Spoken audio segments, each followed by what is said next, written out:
ndavugana nawe wari umaze iminsi udafite umwana, aka kanya ndarema kubyara mu izina rya Yesu. Tangira ujya kugura imyenda. Yes, aka kanya ukinyumva, tangira ujya ku isoko utangira ugura utwenda tw'umwana.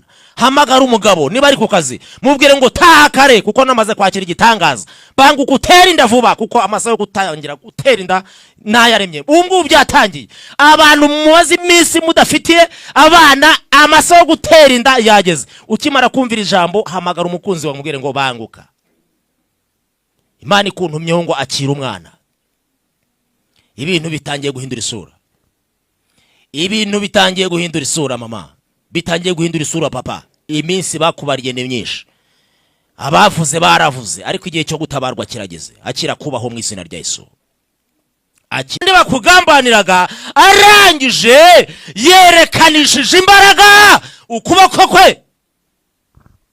Nje kuvugana nawe bari babwiye ngo ntago byakunda. Nje kuvugana nawe bari baciye intege. Nje kuvugana nawe bari bahaye iminsi. Nje kuvugana nawe bari bahaye amasaha. Aka kanya biremwe nonaha Uwiteka arabiremye, yerekanishije ukuboko kwe. Nta bwoba tugifite. Abamaze kumenya ko turi kumwe n'Imana nimumvugire ngo nta bwoba. Humura humura humura. Hamagara abo barwayi babwire ngo nibacire message. Nje gutanga message kiza ku buzima bwawe. Nje gutanga message hindura. Nje gutanga message tanga ibiryo. Nje gutanga message yambika abambaye ubusa. Nje gutanga message kuriza indege. Nje gutanga message guhereza visa. Akira mama, akira papa, akira ubucuruzi, va mu bushomeri, akira igitangaza cy'Imana.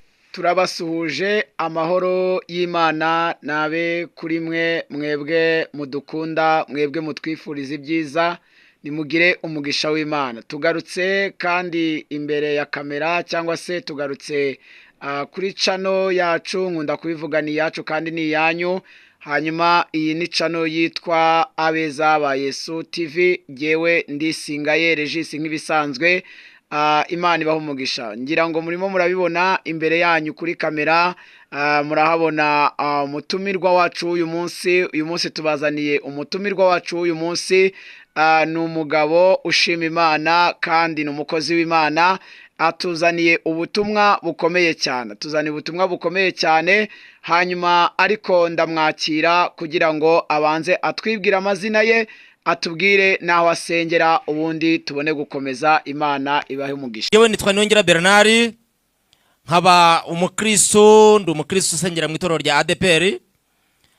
Urakoze cyane. Ati nitwa Niyongira Bernard. Imana imuhe umugisha kubwo kuza kubana natwe hano kuri channel yacu Abeza ba Yesu TV. Hanyuma Niyongira Bernard abantu bamuzi cyane, bamuzi ari umuhanzi kandi nanone bamuzi aririmba indirimbo yitwa Toka Shitani, bamuzi aririmba indirimbo yitwa Akira amahirwe ya kabiri.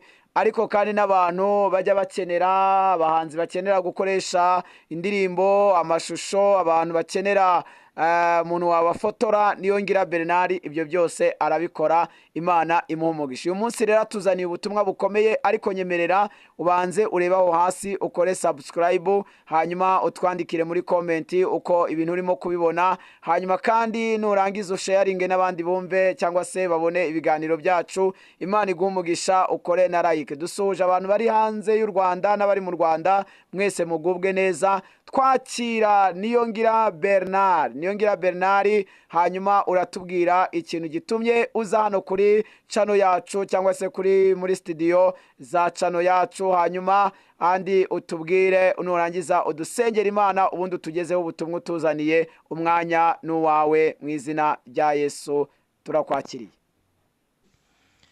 Nifuje ko uyu munsi tuganira ku ijambo ry'Imana. Rero nta kindi kinteye kuba naboneka hano, ni ubuntu bw'Imana. Ngira ngo nujya ubona ubyutse uri muzima, gishimira Imana kubera ko hari abantu baba bamaze gupfa mu ijoro. Nujya ubona ugenze ukagira iyo ugiye ukagaruka uri amahoro, nabwo ujya ushimira Imana kubera ko hari abantu baba bavuye mu rugo ari bazima ariko mu by'ukuri bagapfira mu ngendo. Nanjye kuba navuye mu rugo ndi muzima, nkaba nageze hano muri studio ndi muzima, binteye rero kuba nababwira ngo mureke dufatanye dushimira Imana yabanye nanjye ikandinda.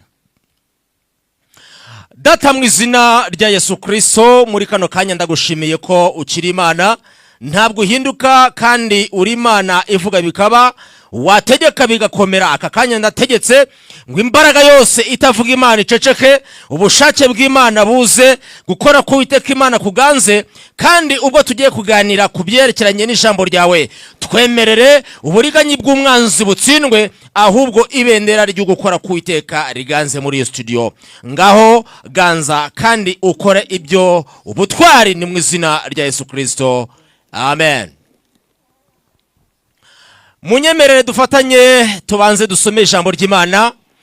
Tugiye kubanza dusome ijambo ry'Imana dusanga muri Bibiliya. Turajya muri Luka, ni muri Luka igice cya mbere. Tugiye gusoma Luka igice cya mbere, hanyuma dusome umurongo waho wa 51, twumve icyo Uwiteka Imana avugana natwe. Luka igice cya mbere, hanyuma umurongo wa 51, hanyuma niturangiza twumve icyo Uwiteka avugana natwe. Handitse ngo iki bakozi b'Imana? Haranditse ngo Uwiteka Imana yerekanishije imbaraga ukuboko kwe. Yerekanishije imbaraga ukuboko kwe. Ndasubiramo, yerekanishije imbaraga ukuboko kwe. Umurongo wa 51 niho dusomye. Haratubwiye ngo Uwiteka Imana yerekanishije imbaraga ukuboko kwe. Bishatse kuvuga ngo Uwiteka aje ku kibazo cyawe, Uwiteka aje mu rugo rwawe, Uwiteka Imana aje ku kazi kawe, Uwiteka Imana aje kuri babandi bakugambaniraga, arangije yerekanishije imbaraga ukuboko kwe. Nje kuvugana nawe bari babwiye ngo ntago byakunda. Nje kuvugana nawe bari baciye intege. Nje kuvugana nawe bari bahaye iminsi. Nje kuvugana nawe bari bahaye amasaha. Aka kanya biremwe nonaha Uwiteka arabiremye, yerekanishije ukuboko kwe. Nta bwoba tugifite. Abamaze kumenya ko turi kumwe n'Imana, nimumvugire ngo nta bwoba. Nta bwoba. Nta bwoba. Uwiteka Imana yerekanishije imbaraga ukuboko kwe. Mu yandi magambo, bya bindi byakwerekaga yuko biri hejuru yawe, bya bindi byakwerekaga ko bikurenze, bya bindi byakubwira ngo bikurusha ubushobozi, bamwe bakubwira ngo ntaho wagera utababajije, Uwiteka atanze itangazo rivuga ngo yerekanishije imbaraga ze ku buzima bwawe. Kandi noneho icyitonderwa, ndagira ngo wumve icyitonderwa. Harakomeza akatubwira ngo atatanije. Haleluya. Uwiteka Imana atatanije abibone mu byo batekereza mu mitima yabo. Mvugira ngo amina. Ntabwo abagufasha w'ijambo bazakugiraho ijambo iteka.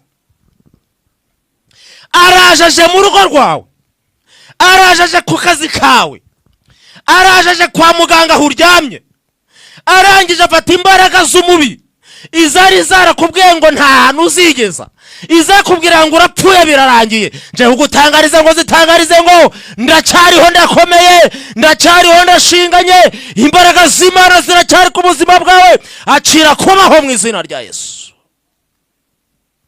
Akira kubaho mu izina rya Yesu. Bibiliya itubwiye ngo iki? Bibiliya iratubwiye ngo yerekanishije imbaraga. Yerekanishije imbaraga. Yerekanishije imbaraga. Reka dusimbuke gatoya tugere kuri 52. Turacyari mu gitabo cya Luka. 52 atubwiye ngo iki?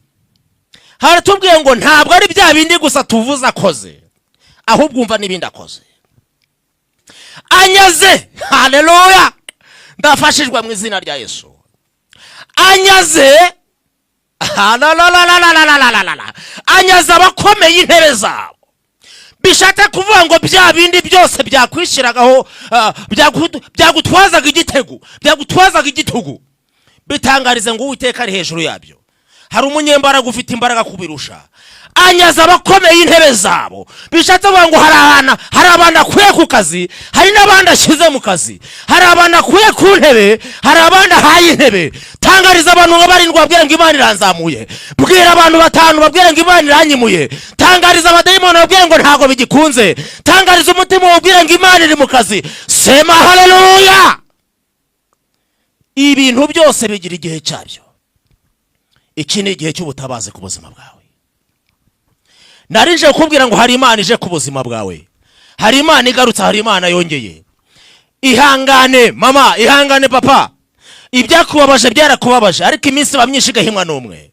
Uyu niwo munsi, iki ni igitondo cyawe. Iyi ni itariki yo gutabarwa. Nyaboneka nyemerera uze kuba hafi, ntujye kure. Ndumva ndi mu mwanya wo kugira ngo tuze gusenga n'Imana. Ndumva ndi mu mwanya wo kugira ngo tuze kubana muri uyu mwanya wo gusenga.